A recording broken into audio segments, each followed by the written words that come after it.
Ravi de te retrouver pour cette nouvelle vidéo. J'espère que tu te portes très bien. Déjà, si tu as atterri sur la vidéo numéro 2 et que tu n'as pas vu la vidéo numéro 1, ça ne sert à rien. Vas-y d'abord voir les précédentes vidéos. Ensuite, viens ici pour continuer à travailler. Ok? C'est vraiment une suite de vidéos qui s'enchaînent et c'est très important de ne pas louper une vidéo. Également, si tu es nouveau sur la chaîne, si tu ne me connais pas encore, moi c'est Johan, professeur de piano. Donc, je t'invite à faire deux choses. La première, c'est de t'abonner. Ensuite, tu actives la cloche de notification pour ne pas louper les différentes vidéos que nous allons proposer. Donc, nous sommes sur notre challenge de 30 jours d'apprentissage du piano pour les débutants. Et si vraiment tu prends le train en marche, n'hésite pas, abonne-toi et ensuite active la cloche de notification pour recevoir justement les différents contenus que nous postons vraiment chaque semaine. Alors une fois que cela est dit, nous pouvons donc continuer. Aujourd'hui, nous allons faire les arpèges, ok? Les arpèges sont très importants et très capitaux lorsqu'on veut jouer au piano. C'est très important de maîtriser les arpèges, ok? Alors, premièrement, on va faire les arpèges dans la tonalité de Do majeur uniquement. Nous allons faire les arpèges sur les 5 premiers degrés de la tonalité de Do majeur. Nous allons prendre le Do, le Ré, le Mi, le Fa et le Sol qui correspondent aux 5 doigts de notre main. Main droite ou main gauche. Déjà, ce qu'il faut savoir, c'est que le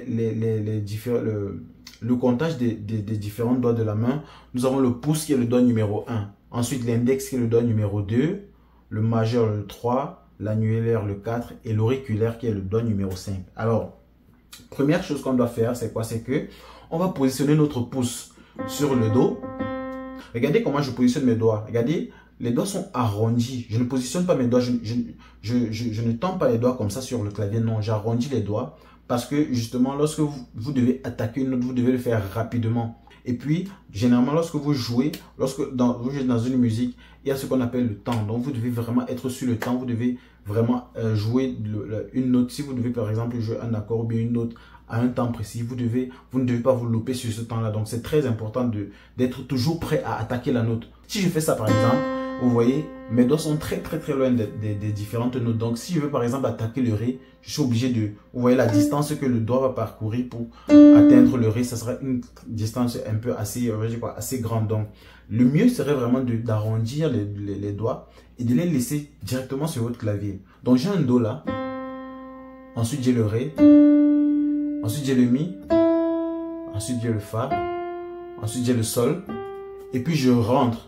Fa, Mi, Ré, Do. Donc, ça fait Do, Ré, Mi, Fa, Sol, Fa, Mi, Ré, Do.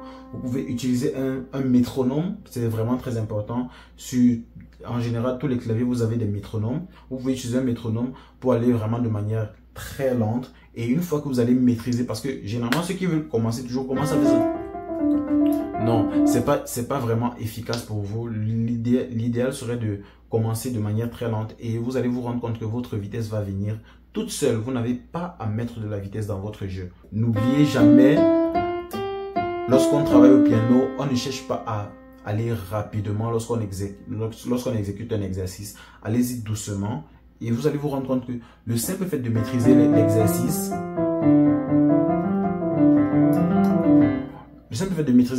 va vous permettre vraiment d'avoir de la vitesse naturelle. C'est pareil, à la main droite, on a le pouce, ensuite, mais à la main gauche, on va commencer plutôt par l'auriculaire. L'auriculaire va jouer le Do, ok?